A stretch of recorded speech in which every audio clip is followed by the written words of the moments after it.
আমরা সকল আলেমদের ভালোবাসি, মহব্বত করি, কিন্তু সমস্ত আলেমদের ভালোবাসা আমরা পায়ের নিচে পিষ্ট করতে পারবো সে আলেম যদি রাসূলুল্লাহর গায়ে আঘাত করে।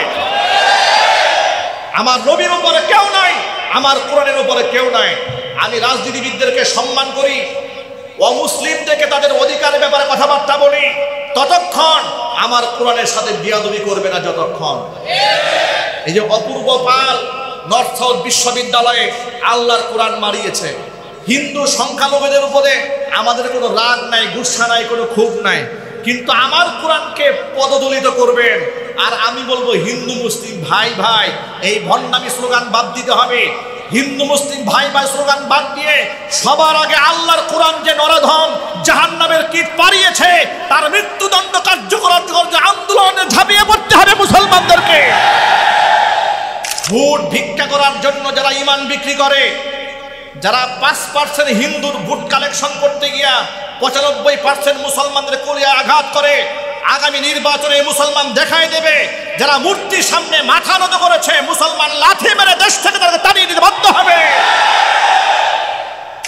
প্রিয় ভাইরা, আমাদের পরম সৌভাগ্য আমরা বিনা দরখাস্তেই শেষ জামানার বিশ্বনবী মুহাম্মদ রাসূলুল্লাহ সাল্লাল্লাহু আলাইহি ওয়াসাল্লামের উম্মত হতে পেরেছি।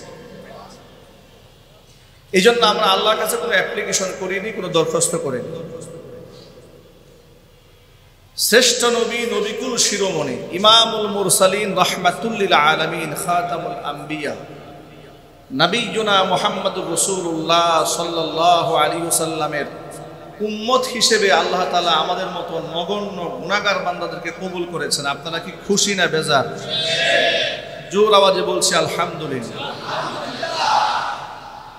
নবী করিম সাল্লাল্লাহু আলাইহি ওয়াসাল্লামের এত শান মান মর্যাদা আল্লাহ তাআলা দান করেছেন। কোন কোন ক্ষেত্রে আল্লাহ সুবহানাহু ওয়া তাআলা তার নিজের হকের উপরে রাসূলের হককে আল্লাহ পাক প্রাধান্য দিয়েছেন। যার দরুন আল্লাহর সাথে গুস্তাখি করেছে, বেয়াদবি করেছে, অনেক ক্ষেত্রে আল্লাহ বান্দাকে ক্ষমা করেছেন, কোনো অ্যাকশন নেন নাই, কিন্তু রাসূলের সাথে বেয়াদবি করেছে, আল্লাহ তাআলা এই ব্যাপারে সবর করেন নাই, দুনিয়াতেই শাস্তি নাজিল করে দৃষ্টান্ত স্থাপন করেছেন। এত মহব্বত আল্লাহ পাক তার রাসূলকে দিয়েছেন, এত সম্মান আল্লাহ পাক তার রাসূলকে দান করেছেন। নবী করিম সাল্লাল্লাহু আলাইহি ওয়াসাল্লাম বলেছেন যে সম্মান শুধু আল্লাহ দুনিয়াতে আমাকে দিয়েছে শুধু তাই নয়, আখিরাতে আল্লাহ আমাকে সীমাহীন সম্মান এবং মর্যাদার অধিকারী বানিয়েছেন। কেমন সম্মান? আল্লাহর নবী বলেন, ইন্নাল জান্নাতা হুররিমাত আলাল আমবিয়াই হাত্তা আদখুলাহা। পৃথিবীর সমস্ত নবীদের জন্য আল্লাহ তাআলা তারা জান্নাতকে হারাম করে রাখবেন, নিষিদ্ধ করে রাখবেন। কোন নবী জান্নাতে প্রবেশ করতে পারবে না হাত্তা আদখুলাহা, যতক্ষণ না পর্যন্ত আমি নবী নিজে জান্নাতের মেহমান না হব।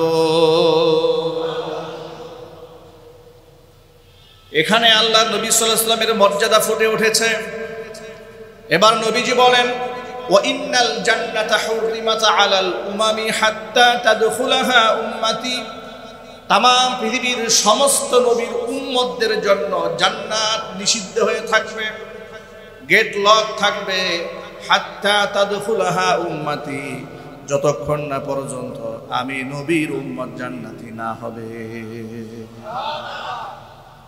এর মানে সমস্ত নবীদের মর্যাদার উপরে আমাদের নবীর মর্যাদা, সমস্ত উম্মতের উপরে আল্লাহ তাআলা এই উম্মতের মর্যাদা দান করেছেন।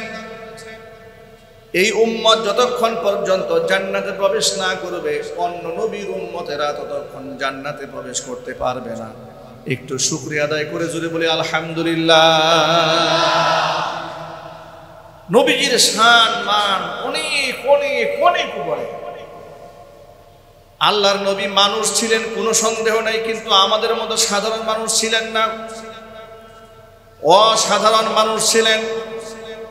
অতি মানব ছিলেন না, দানব ছিলেন না, কিন্তু মহামানব ছিলেন। গুণে, জ্ঞানে, ইলমে, যোগ্যতায় আখলাকে, চরিত্রে গোটা বিশ্ব মানুষের জন্য আল্লাহ পাক তাকে একটা আদর্শ প্রতীক হিসেবে বিশ্ববাসীর জন্য উপহার দান করেছেন। এই জন্য নবীজি বলেন, ওয়ামা, নবীজিকে আল্লাহ ডেকে বলছেন, ওয়ামা আরসালনাকা ইল্লা রাহমাতাল লিল আলামিন। ও নবীজি, আপনাকে আমি গোটা জগৎবাসীর জন্য রহমত স্বরূপ পাঠিয়ে দিয়েছি। জোরে বলেন সুবহানাল্লাহ। তাইফের ময়দানে শত্রু বাহিনী যখন রাসূলকে আঘাত করলো, কাফেররা পাগল বলে, ফেরেশতা এসে বলল, ও আল্লাহর হাবিব, আপনি শুধু পারমিশন দেন, এদেরকে দুপাশ থেকে পাথরের পাহাড়ে চাপ দিয়ে এদেরকে ধ্বংস করে দেই। নবীজি সাল্লাল্লাহু আলাইহি সাল্লাম বললেন, না, আমি আমার উম্মতের জন্য গজব হয়ে নাজিল হই নাই, আমি উম্মতের জন্য রহমত স্বরূপ নাজিল হয়েছে। জোরে বলেন সুবহানাল্লাহ। আখলাকে উন্নত, মর্যাদায়ও উন্নত। নবী করিম সাল্লাল্লাহু আলাইহি ওয়াসাল্লাম বললেন, আমি এদের জন্য গজব হিসেবে আসিনি, আমি আল্লাহর রহমত স্বরূপ এসেছি। আমি বিশ্বাস করি আল্লাহ পাক এদের ভিতর থেকে এমন বংশধর দান করবেন যারা এক আল্লাহ বিশ্বাসী হবে। সুবহানাল্লাহ। দুনিয়াতে রাসূলের সম্মান আল্লাহ তাআলা এতটা বৃদ্ধি করে দিয়েছিলেন, 40 বছর তো মুশরিক সমাজের মধ্যে রাসূল বেড়ে উঠেছেন। চাচা, দাদা, আত্মীয় স্বজন যারা প্রতিবেশী সব মূর্তি পূজারী, মূর্তি পূজারীদের মধ্যে বেড়ে উঠেছেন। জীবনে মূর্তি পূজা করেন নাই। নবী হওয়ার আগে থেকে আল্লাহ পাক নবুয়তের ঘোষণা আসার আগে থেকেই তাকে আল্লাহ তাআলা সেভ করেছেন, হেফাজত করেছেন। আল্লাহ তাআলা কুরআন মাজিদে ঘোষণা দিয়েছেন, লিয়াগফিরা লাকাল্লাহু মা তাকদ্দামা মিন যামবিকা ওয়া মা তাআখার। ও নবীজি, আপনার পূর্বাপর সমস্ত গুনার খাতা আমি আল্লাহ তাআলা অগ্রিম মাফ করার ব্যবস্থা করেছি। অগ্রিম মাফ করার ব্যবস্থা মানে আপনাকে আমি এমন ভাবে রাখবো যে আপনাকে গুনাহ আমি করতেই দেব না। একটু জোর আওয়াজে বলেন সুবহানাল্লাহ। আর এতটা সম্মান রাসূলকে আল্লাহ পাক দিলেন। আল্লাহ পাক বলেন, ওয়ারাফা'না লাকা যিকরাক, আপনার নামের উচ্চারণটাকে আমি সবার ঊর্ধ্বে উঠায় দিলাম। লোকেরা তো আপনার নামকে মিটিয়ে দিতে চায়, ওরা মিটাতে পারবে না, আমি আপনাকে উপরে উঠিয়ে দিলাম। আরো একটা মজার তথ্য আপনাদেরকে শোনাই। আচ্ছা, আমরা তো আল্লাহর বান্দা, আল্লাহর গোলাম, কথা ঠিক না ভাই? ঠিক। আমরা কার গোলাম? আমরা আল্লাহর সৃষ্টি, আল্লাহ আমাদের স্রষ্টা, ঠিক কিনা? মুহাম্মদ সাল্লাল্লাহু আলাইহি সাল্লাম আল্লাহর সৃষ্টি, আল্লাহ হচ্ছেন স্রষ্টা। আল্লাহ কি? স্রষ্টা। কিন্তু পৃথিবীর সেরা সৃষ্টি মুহাম্মদ সাল্লাল্লাহু আলাইহি সাল্লামের উপরে স্রষ্টার কত মায়া, কত দয়া, কত মহব্বত, কত ভালোবাসা, যে আল্লাহ তাআলা পৃথিবীর সমস্ত নবীদেরকে নাম ধরে ধরে ডেকেছেন। তার উপমা কোরআন শরীফে আপনারা খুললেই দেখবেন। 25 জন নবী রাসূলের নাম কোরআন শরীফে আছে। আপনারা ইতিহাস খুলে দেখবেন। ইয়া মূসা ডেকেছেন কে? জোরে বলুন। আমাদের কি ইয়া মূসা বলার সাহস আছে? জোরে বলুন। আমরা কি ইয়া মূসা বলে ডাক দিতে পারবো? কে ডেকেছেন? আল্লাহ বলেন, ইয়া মূসা, ইয়া ইয়াহইয়া, ইয়া যাকারিয়া, ইয়া ইব্রাহিম, ইয়া লূত। সুবহানাল্লাহ। নবীদেরকে আল্লাহ নাম ধরে ধরে ধরে ডেকেছে। অবাক বিষয় হলো, জিবরাইল আলাইহিস সালাতু ওয়াস সালাম নবুয়তের 23 বছরে নবী সাল্লাল্লাহু আলাইহি সাল্লামের কাছে 24,000 বারের বেশি আগমন করেছে। কতবার? 24,000 বার আগমন করেছেন 23 বছরে। অথচ সেই নবী সাল্লাল্লাহু আলাইহি সাল্লামকে জিবরাইল আলাইহিস সালাতু ওয়াস সালাম কখনো মুহাম্মদ বলে ডাক দেন নাই।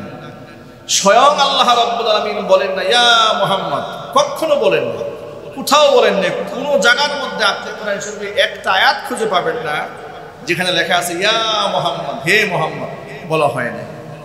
কেন? সম্মান, মর্যাদা। কি বলে ডেকেছেন একটু শুনেন। ইয়া আইয়ুহাল মুযাম্মিল, ইয়া আইয়ুহাল মুদ্দাসসির, ইয়া আইয়ুহান নাবিয়্যু, সম্মানসূচক, হে নবী, হে কম্বলওয়ালা, হে চাদরওয়ালা। সুবহানাল্লাহ বলবেন না? নাম বলেন না একটা। আল্লাহ তো বলেননি, আবার এই দুনিয়ার সাধারণ মানুষ যেন রসুলকে সাধারণ মানুষের মতো ডাকাডাকি না করে, সেটাও আল্লাহ তাআলা সূরা নূরে বারণ করে দিয়েছে। আল্লাহ তাআলা বলেন, লা তাজআলু দুআআর রাসূলি বাইনাকুম কাদুআই বা'দিকুম বা'দা। লা তাজআলু দুআআর রাসূল, তোমরা আমার রসুলকে যদি দুনিয়াতে ডাকবে, সাধারণ মানুষের মতো ডাক দিতে পারবে না। সাধারণ মানুষকে তোমরা ডাকাডাকি করো, হে আব্দুল গফফার, হে আব্দুল সাত্তার, হে আব্দুল করিম, হে আব্দুর রহিম বলে ডাকাডাকি করো। আমার নবীকে তোমরা সাধারণ মানুষের মতো ডাক দিতে পারবে না। সম্মানসূচক শব্দে ইয়া নবী আল্লাহ, ইয়া হাবিব আল্লাহ, ইয়া রাসূল আল্লাহ, এই সমস্ত সম্মানসূচক শব্দে আমার নবীকে ডাক দেওয়া যাবে। সাধারণ মানুষের মতো আমার নবীজিকে ডাকও দেওয়া যাবে না। সুবহানাল্লাহ বলেন। নবীজিকে সাধারণ মানুষের মতো কি করা যাবে না? ডাক দেওয়াও যাবে না। সাধারণ মানুষ মনে করে সাধারণ মানুষের মতো ডাক দেওয়া হালাল না হারাম? একটু জোরে আওয়াজে বলেন। আল্লাহ রসুলের ক্ষেত্রে এত আদব রক্ষা করতে হবে। আপনাদেরকে একটা মজার ঘটনা শোনাই। সাধারণ মানুষের মতো ডাক দিবে এটা দূরের কথা, একসাথে অনেক লোকেরা বসে সলা পরামর্শ হয় না আমাদের মাঝে? অনেক সময় দেখবেন যে হুজুর বসেছে, চতুর্পাশে লোকদেরকে নিয়ে একটা মিটিংয়ে বসেছেন, কিংবা একজন নেতা লিডার বসেছেন, আশপাশে লোকেরা বসেছে, বিভিন্ন লোকের কাছে পরামর্শ চাচ্ছে। আমাদের সমাজের মধ্যে যেটা হয়, নেতা হোক, ইমাম হোক, আলেম হোক, যাই হোক না কেন, কোনো পরামর্শ মজলিসে বসলেই দেখবেন যে লোকেরা এত চিল্লি চিৎকার চেঁচামেচি শুরু করে। অনেক সময় যিনি প্রধান ব্যক্তি, যিনি সভাপতি, তার কথার আওয়াজের উপরে কর্মীদের কথার আওয়াজ উপরে হয়ে যায়। কথা ঠিক নেবে ঠিক? এটা হচ্ছে সাধারণ মজলিস। আল্লাহ নবী সাল্লাল্লাহু আলাইহি ওয়াসাল্লাম মাঝে মাঝে এরকম মজলিসে বসতেন, তো সাহাবায়ে কেরামের মধ্যে নানা বিষয়ে কথোপকথন হতে হতে শোরগোল হয়ে যেত। মাঝে মাঝে তো এমন হতো যে রসুলের আওয়াজই শোনা যাচ্ছে না, এরকম হয়ে যেত। আল্লাহ তাআলা এতটুকু বিয়াদবি রসুলের শানে বরদাস্ত করেন নাই। সূরা হুজরাতে আল্লাহ আয়াত নাযিল করেছেন।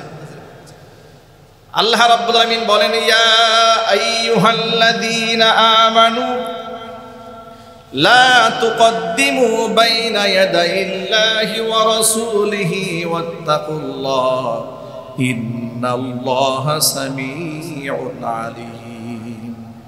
হে ঈমানদারগণ, লা তুকদ্দিমু বাইনা ইয়াদাইল্লাহি ওয়া রাসূলিহি, আমি আল্লাহ এবং আমার রাসূলের উপরে অ্যাডভান্স হয়ে কোনো কাজ, কোনো কর্মসূচি তোমরা দিতে পারবে না। মানে আল্লাহ এবং রাসূলের উপরে অ্যাডভান্স হওয়া যাবে না।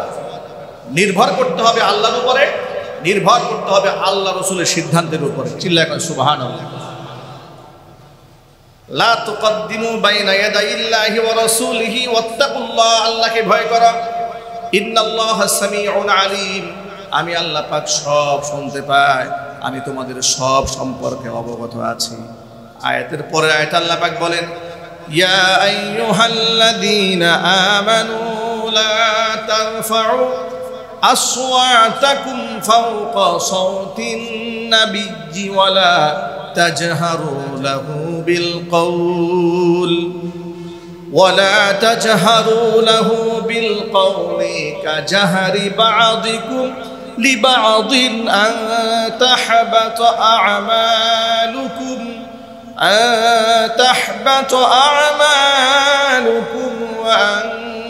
وأنتم لا تشعرون।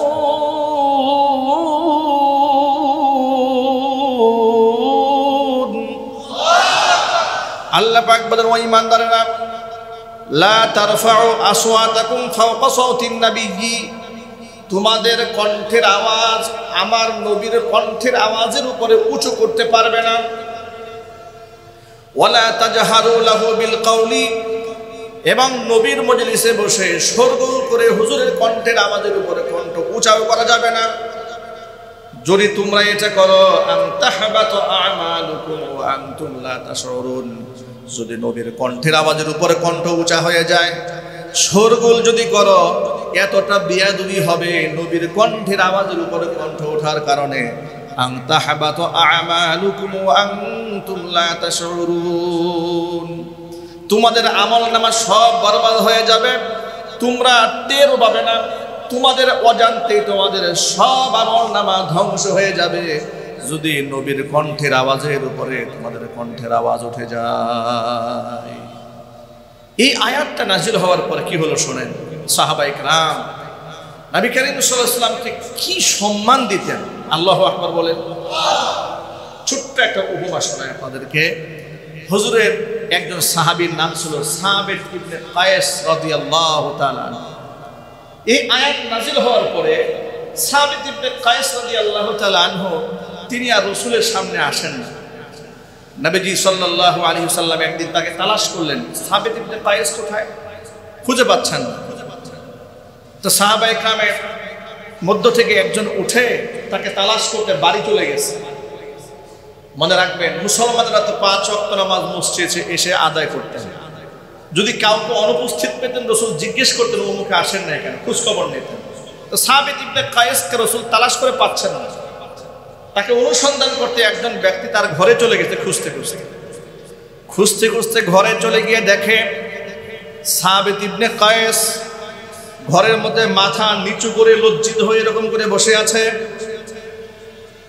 সাবিত ইবনে কায়েসকে ডেকে ওই সাহাবী বলেন, ও সাবিত ইবনে কায়েস, আল্লাহর নবী সাল্লাল্লাহু আলাইহি ওয়াসাল্লাম তোমাকে তালাশ করে খুঁজে পাচ্ছেন না, তুমি ঘরের মধ্যে বসে আছো কেন?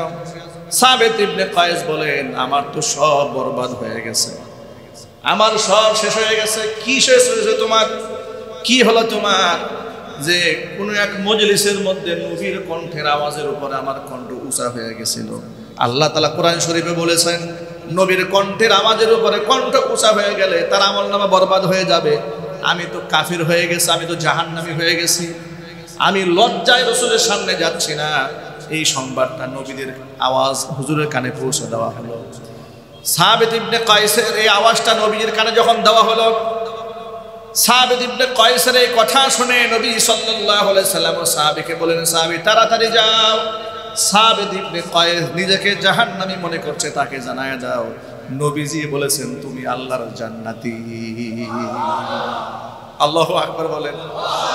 কোনো বিয়াদবি করেন নাই, শুধুমাত্র নিজের কণ্ঠের আওয়াজ হুজুরের কণ্ঠের আওয়াজের উপর একটু উঁচা হয়েছে, লজ্জায় শরমে হীনমন্যতায় ভয়ে রাসূলের সামনে আসতেছে না যে আমার কণ্ঠের আওয়াজ রাসূলের কণ্ঠের আওয়াজের উপরে চলে গেছে।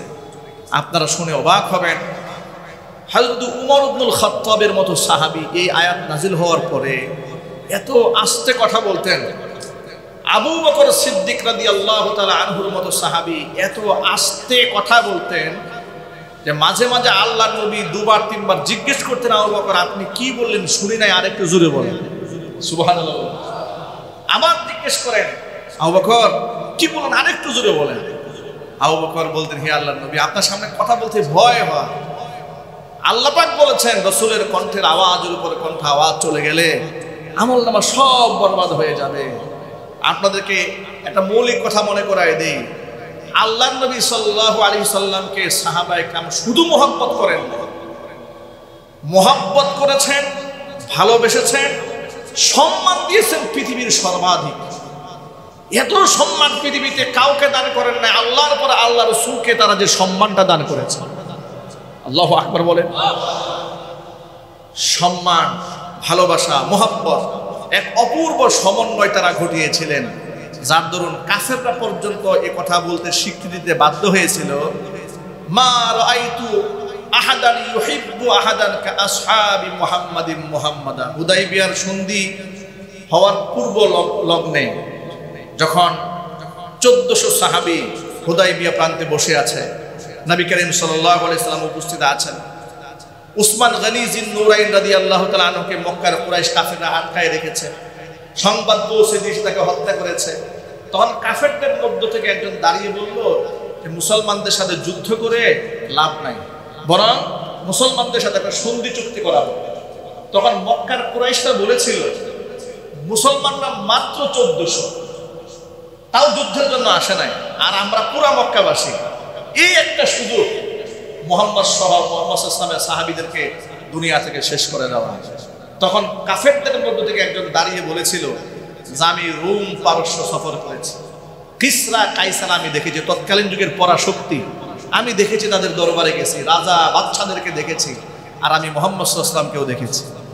আমি মুহাম্মদ সাল্লাল্লাহু আলাইহি ওয়াসাল্লামকে তার সাথীরা যে মোহাব্বত করে, যে দৃষ্টান্ত আমি দেখেছি, সে বলছে ওয়াল্লাহি ওয়া রাব্বিল কাবা, আমি কাবার রবের কসম করে বলছি, মা রাআইতু আহাদান ইউহিব্বু আহাদান কা আসহাবি মুহাম্মাদিন মুহাম্মাদা। মুহাম্মদ সাল্লাল্লাহু আলাইহি ওয়াসাল্লামের সাথীরা, তার সাহাবীরা মুহাম্মদকে যে ভালোবাসে, এমন ভালোবাসার নজিরা আল্লাহর কসম পৃথিবীর কোথাও আমি দেখি নাই। সে নিজে তখন দাঁড়িয়ে বলেছিল, তোমরা মদ আর নারীকে যতটুকু ভালোবাসা পছন্দ করো, মুহাম্মদ সাল্লাল্লাহু আলাইহি ওয়াসাল্লামের সাথীরা আল্লাহর রাস্তায় জীবন দিতে তার চাইতে বেশি ভালোবাসে। তিনি দাঁড়িয়ে বলেছিলেন, আমি নিজ চোখে দেখেছি মুহাম্মদ সাল্লাল্লাহু আলাইহি ওয়াসাল্লাম থুতু নিক্ষেপ করে, আর তার সাহাবীরা ওই থুতু জিহ্বা দিয়ে মুখে নেওয়ার জন্য প্রতিযোগিতায় লিপ্ত হয়ে যায়। তিনি বললেন, আমি দেখেছি মুহাম্মদ সাল্লাল্লাহু আলাইহি ওয়াসাল্লাম যখন ওযু করেন, ওযুর পানি জমিনে যখন বয়ে যায়, ওই ওযুর পানি বরকতের জন্য তার সাথীরা গায়ে মাখার জন্য প্রতিযোগিতায় লিপ্ত হয়ে যায়। সুতরাং যারা তার নবীকে এত মহব্বত করে, যারা জীবনকে উৎসর্গ করা গৌরবের মনে করে, অন্তত পক্ষে তাদের সাথে লড়াই করে তোমরা জিততে পারবা না। চিল্লায় এখন সুবহানাল্লাহ। আমি এর দ্বারা বুঝাতে চাইলাম, কাফেররা পর্যন্ত এই কথার স্বীকৃতি প্রদান করেছিল।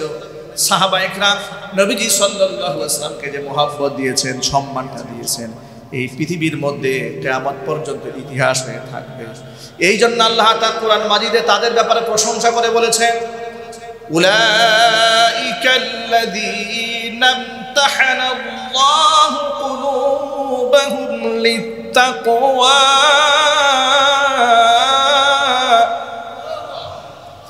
أولئك الذين امتحن الله قلوبهم للتقوى لهم مغفرة وأجر عظيم।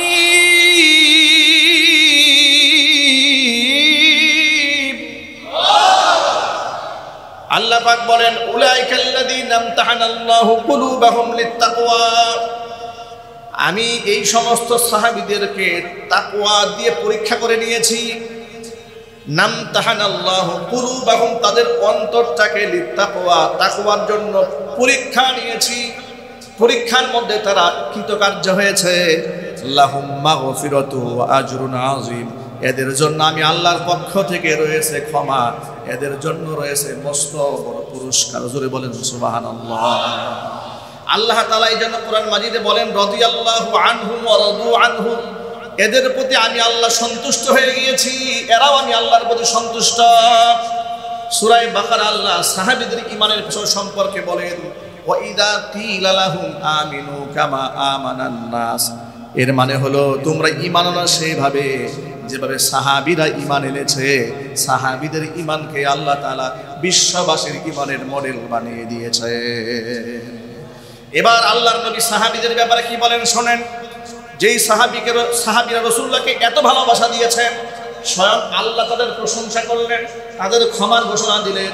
এবার নবীজি বলেছেন, ও সাহাবীরা শোনো। সাহাবীদের ব্যাপারে নবীজি সাল্লাল্লাহু আলাইহি ওয়াসাল্লাম ঘোষণা করলেন, আসহাবি কান নুজুম, আমার সকল সাহাবীরা আসমানের নক্ষত্র সমতুল্য। ফাবি আইহিম ইকতাদাইতুম ইহতাদাইতুম, যে কোনো একজন সাহাবীকে অনুসরণ করলেই তুমি হেদায়েত প্রাপ্ত হয়ে যাবে। সাহাবীদের প্রশংসা আল্লাহ রাসূল সাল্লাল্লাহু আলাইহি ওয়াসাল্লাম করেছেন। শুধু তাই নয়, এই যে দেখেন প্রত্যেক জুমার খুতবার দ্বিতীয় খুতবাতে আমরা একটা হাদিস পড়ি আপনাদের সামনে। এটা আপনারা হয়তো অনেকেই তরজমা বুঝেন না। আমরা বলি, আল্লাহ আল্লাহ ফি আসহাবি লা তাত্তাখিদুহুম গরাদাম মিন বাদি ফামান আহাব্বাহুম ফাবিহুব্বি আহাব্বাহুম ওয়া মান আবগাদাহুম ফাবিবুগদি আবগাদাহুম। এই হাদিসটা প্রত্যেক জুমায় আমরা শোনাই না আপনাদেরকে? এর তর্জমা শোনায় দেয় আপনাদের। আল্লাহ আল্লাহ ফি আসহাবি, আল্লাহকে ভয় করো, আল্লাহকে ভয় করো আমার সাহাবীদের ব্যাপারে। কথা বুঝতেছেন? কে বলতেছেন এই কথা? আল্লাহ রাসূল বলছেন। আল্লাহ রাসূল বলছেন আল্লাহ আল্লাহ ফি আসহাবি, আমার সাহাবীদের ব্যাপারে তোমরা আল্লাহকে ভয় করো, আল্লাহকে ভয় করো। লা তাত্তাখিদুহুম গরাদাম মিন বাদি, আমার পরে আমার সাহাবীদেরকে তোমরা সমালোচনার টার্গেটে পরিণত করো না। বিচারের মানদণ্ডে বসাইয়া বিশ্লেষণ করতে যেও না যে অমুক সাহাবীর আমল কেমন, অমুক সাহাবীর আমল কেমন, উনি একটু কম আমল করেছেন, উনি একটু বেশি আমল করেছেন, উনি এই দোষ করেছেন। জোরে কোন নাউজুবিল্লাহ, একটু জোরে বলেন নাউজুবিল্লাহ। কেউ ইতিহাস লিখতে গিয়ে সাহাবায়ে কেরাম ব্যাপারে বলেন যে উনি এখানে জুলুম করেছেন। ওই দিন দেখলাম একজন বলছে যে হযরত আমিরে মুআবিয়া রাদিয়াল্লাহু তাআলা আনহু, তার ব্যাপারে বাংলাদেশের এক কুখ্যাত দরবার থেকে এক মুরিদ বলছে, এইরকম মাইকের সামনে হাজার মানুষের সামনে বলছে যে আমিরে মুআবিয়া হচ্ছে জাহান্নাম। আর জোরে করে নাউজুবিল্লাহ। কেন? আমিরে মুআবিয়া তার ছেলে ইয়াজিদকে ক্ষমতায় বসিয়েছিল, যেই ইয়াজিদ নবীজি সাল্লাল্লাহু আলাইহি ওয়াসাল্লামের কলিজার টুকরা নাতিকে হত্যা করেছিল। এটা হচ্ছে তাদের মানে কারণ দর্শানো হয়েছে। অথচ আমিরে মুআবিয়া রাদিয়াল্লাহু তার সন্তানকে কেন রাজনৈতিক মাঠে বসালেন, এটা ছিল রাজনৈতিক দূরদর্শিতা। আর এই ক্ষেত্রে আবার ইয়াজিদের ব্যাপারে যে বক্তব্য এসেছে যে ইয়াজিদ তাকে হত্যার নির্দেশ দিয়েছে, হত্যার নির্দেশ দেয় নাই, বরং হত্যা করার পরে সে খামোশ থেকেছে।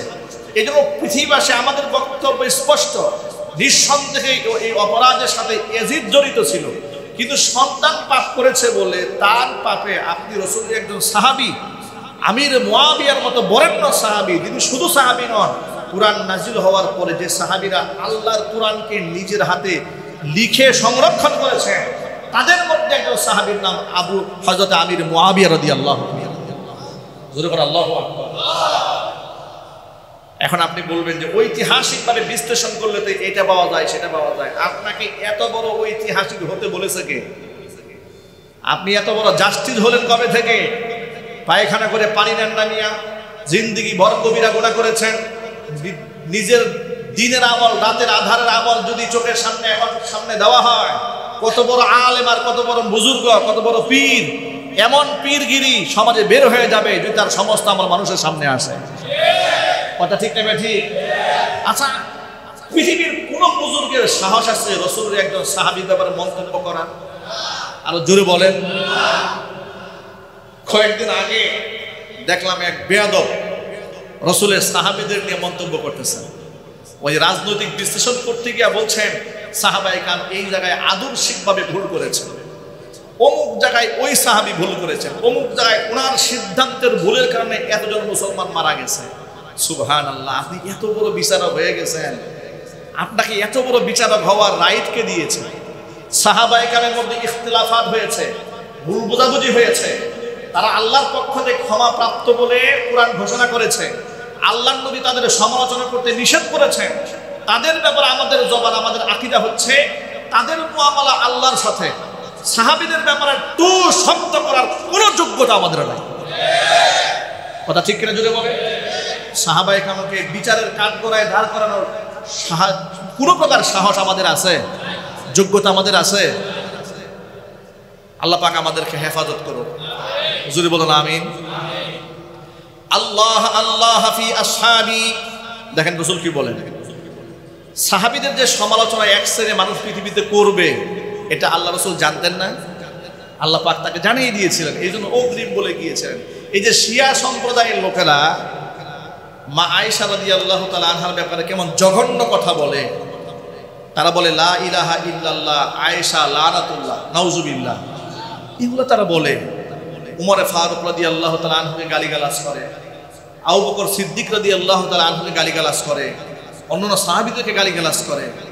সাহাবীদেরকে গালিগালাজ তো দূরের কথা, তাদের ব্যাপারে একটা শব্দ নেগেটিভ উচ্চারণ যে করবে তার আমলনামা শেষ। কথা ঠিক কিনা? কারণ এটা আল্লাহ রাসূল নিষেধ করেছে। আল্লাহ নবী বলেন আল্লাহ আল্লাহ ফি আসহাবি, আমার সাহাবীদের ব্যাপারে আল্লাহকে ভয় করো, আল্লাহকে ভয় করো। লা তাত্তাখিদুহুম গরাদাম মিন বাদি, আমার পরে আমার সাহাবীদেরকে সমালোচনার টার্গেটে পরিণত করো না। ফামান আহাব্বাহুম ফাবিহুব্বি আহাব্বাহুম, সাহাবীদেরকে যারা ভালোবাসে আমি নবীজিকে ভালোবাসার কারণে তাদেরকে ভালোবাসে। ওমান আবগাদাহুম ফাবিবুগদি আবগাদাহুম, সাহাবীদের প্রতি যদি কেউ বিদ্বেষ রাখে, নবীজি বলে এই বিদ্বেষ শুধু সাহাবীদের উপরে নয়, এই বিদ্বেষটা আমি নবীর উপরেও আছে। আমি নবীর উপরে ঘৃণা বলে আমার সাহাবীদের উপরে ঘৃণা। আমি নবীজিকে যারা ভালোবাসে তারা আমার সাহাবীদেরকে ভালোবাসে। এই জন্য সাহাবায়ে কেরাম আমাদের কাছে আমাদের নয়ন মণি, জোরে বলেন ঠিক কিনা। আল্লাহ পাক সকল সাহাবীদেরকে কিয়ামতের ময়দানে সম্মানিত করবেন, তাদের পেছনের সারিতে যেন আল্লাহ পাক আমাদের মতো গুনাহগারদেরকে শামিল করে দেন। একটু জোরে কোন আল্লাহুম্মা আমিন।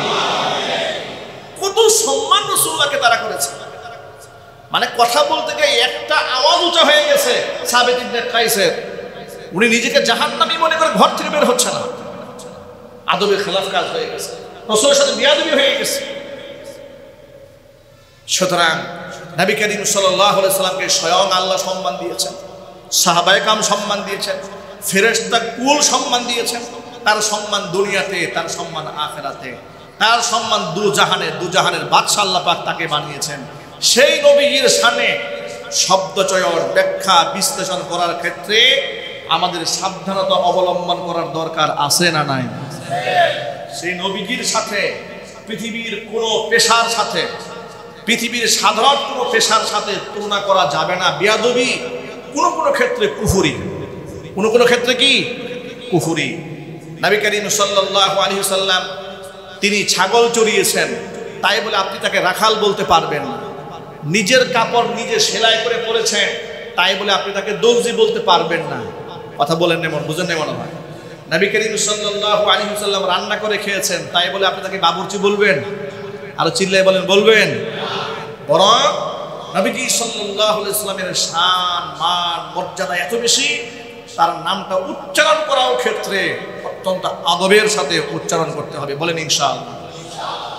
আমি আজকে দেখলাম একজন আলোচক বলতেছে যে আপনারা আমার আগে সমালোচনা করেন নাই, এখন আপনারা আমাকে সমালোচনা করতেছেন। কথা বুঝেন?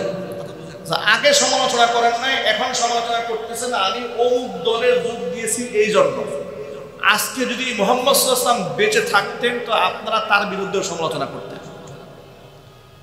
কথা বুঝেন নাই? মানে নিজেকে তুলনা করলো কার সাথে? বেয়াদবির তো স্কেল থাকা উচিত। মানুষের মধ্যে ন্যূনতম শিক্ষা থাকলে কোথায় আমি, আচ্ছা আমার সমালোচনা আপনি করতেই পারেন, আমি নাদান, গুনাহগার, যোগ্যতা নাই, গুনাহগার, ফাঁসে, এই রাইট তো আপনার আছে। কিন্তু যদি আমি বলি যারা আমার সমালোচনা করেন, আজকে নবী বেঁচে থাকলে আপনার নবীরও সমালোচনা করতেন, এই কথাটা কেমন হলো? নিজে কি নবীর সমতুল্য জ্ঞান করা হলো না? কথা ঠিক কিনা বলেন? এই সমস্ত দায়িত্ব জ্ঞানহীন পাগলেরা আজকে সমাজ ভরে গেছে। কথা ঠিক না বেঠিক জোরে বলেন? আল্লাহ আমাদের জবানকে হেফাজত করুন। জোরে কোন আমিন। নবীর সাথে পৃথিবীর সাধারণ কোনো মানুষের তুলনা হয় না।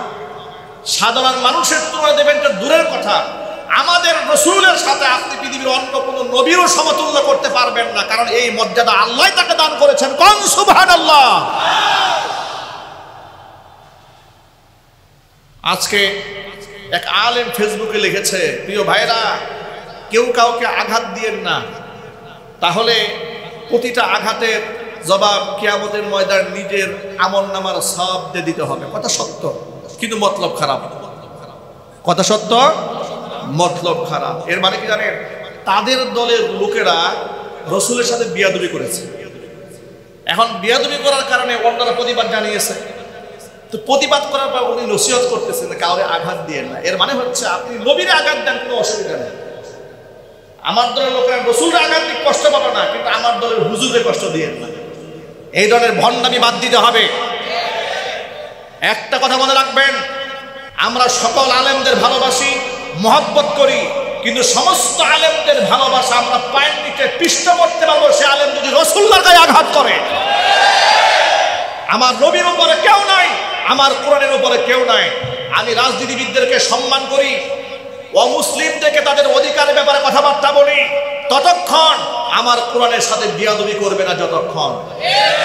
এই যে অপূর্ব পাল নর্থ সাউথ বিশ্ববিদ্যালয়ে আল্লাহর কোরআন মারিয়েছে, হিন্দু সংখ্যালঘুদের উপরে আমাদের কোনো রাগ নাই, গুসা নাই, কোনো ক্ষোভ নাই, কিন্তু আমার কোরআনকে পদদলিত করবেন। আর আমি বলবো হিন্দু মুসলিম ভাই ভাই এই ভণ্ডামি স্লোগান বাদ দিতে হবে। হিন্দু মুসলিম ভাই ভাই স্লোগান বাদ দিয়ে সবার আগে আল্লাহর কোরআন যে নরধম জাহান্নামের কীট পাড়িয়েছে তার মৃত্যুদণ্ড কার্যকর যে আন্দোলনে ঝাঁপিয়ে পড়তে হবে মুসলমানদেরকে।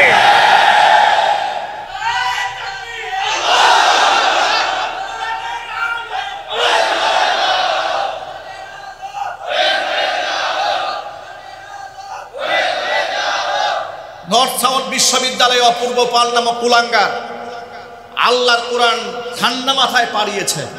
ওই ভিডিও আমরা দেখেছি। সে বলতেছে এটা আমি নিজের টাকায় কিনেছি, সুতরাং এটা আমি পারাতে পারি, আমার ব্যক্তিগত ব্যাপার। নাউজুবিল্লাহ। আবার তাকে বাঁচাবার জন্য কিছু বুদ্ধিজীবীরা বলছে ওর মাথায় সমস্যা আছে, পাগল। এটা কোন জাতের পাগল? এটা কোন জাতের পাগল? বাইবেল পুরায় না, বাইবেল পারায় না, ত্রিপিটক পারায় না, এরপরে ত্রিপিটক পারায় না, হিন্দুদের মহাভারত পারায় না, রামায়ণ পারায় না, গীতা পারায় না, শুধু আল্লাহ কোরআনে পারায়। তাহলে আমরা বুঝতে পারি এটা কোন জাতের পাগল। এই পাগলের চিকিৎসা পাগলা গারদে নয়, এই পাগলের একমাত্র চিকিৎসা ফাঁসির রশি। কথা বলতে হবে, ঠিক কিনা বলে?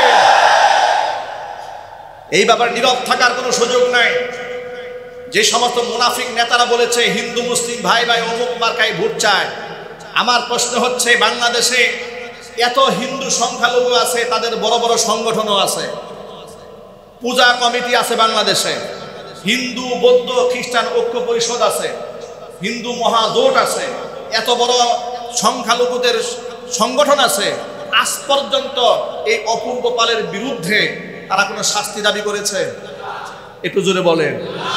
আপনার মন্দিরে হামলা গেলে মুসলমান সব ঝাঁপাই পড়বে আপনাকে রক্ষা করার জন্য, পাহারাদারি করার জন্য।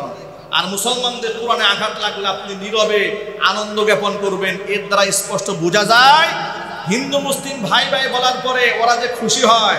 কেন খুশি হয় আপনারা বুঝেন নাই। ওরা খুশি হয় এই সমস্ত মুসলমানদের সাথে আমরা ভালো আছি, আমাদের মধ্যে এদের মধ্যে কোনো পার্থক্য নাই, এরাও মুশরিক আমরাও মুশরিক।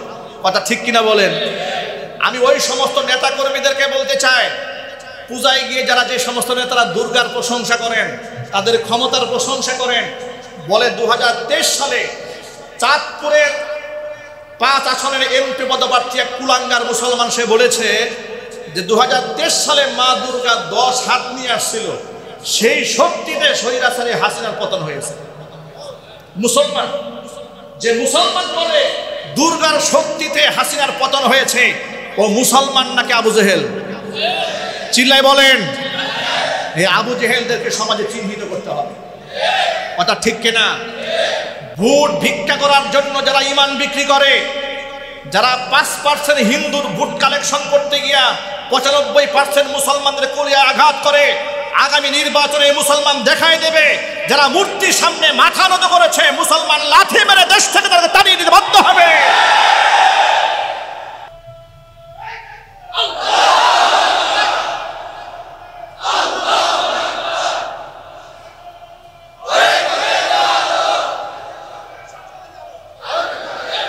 সুতরাং আমাদের কথা বড় স্পষ্ট, সংখ্যালঘুরা তাদের অধিকার নিয়ে বসবাস করবে, কোনো আপত্তি নাই, কিন্তু সংখ্যালঘুদেরকে মোহাব্বত করতে গিয়ে নিজের ধর্মকে যারা ছোট করেছ, জাতির সামনে তওবা করতে হবে। কথা ঠিক কিনা বলেন? হিন্দু বৌদ্ধ খ্রিস্টান আছে, ওরা তাদের ধর্ম পালন করুক, আমরা বাধা দেই, তাদের বিরুদ্ধে কোনো কথাবার্তা বলি? আমরা বলি যে মুসলমান নামধারীরা, মুনাফিকগুলো যারা আল্লাহর প্রশংসা যতটুকু না করে তার চাইতে মূর্তির প্রশংসা বেশি করে। ওই যে একজন তো বলে ফেলেছে, ভাই মা দুর্গার বাণী এটা শুধুমাত্র হিন্দু সম্প্রদায়ের জন্য নয়, এটা গোটা মানব জাতির জন্য। মুসলমানের মুখ থেকে এই কথা বের হয়, নাউজুবিল্লাহ বলেন। সুতরাং অপূর্ব পাল আল্লাহর কোরআনের সাথে যে গুস্তাখি করেছে, বেয়াদবি করেছে, শুধুমাত্র আমাদেরকে আই ওয়াশ করার জন্য গ্রেফতার করে দুদিন পরে জামিন দিয়ে দিবেন আসাদুরের মতো, তা হবে না। আসাদুরেরা আসিফ মহিউদ্দিনদেরকে জামিন দেওয়ার কারণেই এই অপূর্ব পালের জন্ম হয়েছে। যদি কোরআন বিদ্বেষী, কোরআন অবমাননাকারীদের বিরুদ্ধে ফাঁসির রায় কার্যকর করা হতো, আর কোনো নাস্তিক, আর কোনো ক্ষুধাদ্রোহী এই বাংলাদেশে জন্মগ্রহণ করতো না। আল্লাহ তাআলা আমাদেরকে ঐক্যবদ্ধ হওয়ার তৌফিক দান করেন। সুতরাং আমি যেটা বলতে চেয়েছিলাম, আমরা সমস্ত আলেমদের সম্মান করি ততক্ষণ যে আলেম আল্লাহর নবীর সম্মান ধরে রাখবে যতক্ষণ। আল্লাহর নবীর উপরে, মর্যাদার উপরে, আল্লাহর কোরআনের উপরে, ইসলামের আদর্শের উপরে কারো সাথে মহব্বত রাখার কোনো প্রয়োজন কি আমাদের আছে? চিল্লা এখন আছে? কোনো সুযোগ নাই।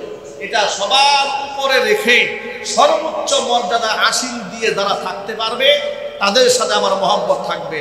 যারা এটাকে সর্বোচ্চ মর্যাদায় জায়গা দিতে পারবে না, দলীয় স্বার্থে দলখানা হবে, রাজনীতির স্বার্থে যারা দলখানা হবে, কিংবা নেতার স্বার্থে যে ব্যক্তি চুপ থাকবে, এই মুনাফিকদের সাথে আমাদের মহব্বত রাখার, ঐক্যবদ্ধ হওয়ার কোনো প্রয়োজন নাই। আমাদের ঐক্য হবে তাওহীদের উপরে, ঐক্য হবে আল্লাহর মহব্বতের উপরে, ঐক্য হবে আল্লাহ নবী সাল্লাল্লাহু আলাইহি ওয়াসাল্লামের স্বার্থ এবং মর্যাদার উপরে। আল্লাহ রাব্বুল আলামিন রাসূলের শান, মান, ইজ্জত, সম্মানকে রক্ষা করে এই দুনিয়ার মধ্যে যতদিন বেঁচে আছি আমাদের সকলকে হুজুরের মহব্বত অটুট রাখার তৌফিক দান করুন। আমিন। ওয়া আখিরু দাওয়ানা আনিল হামদুলিল্লাহি রাব্বিল আলামিন।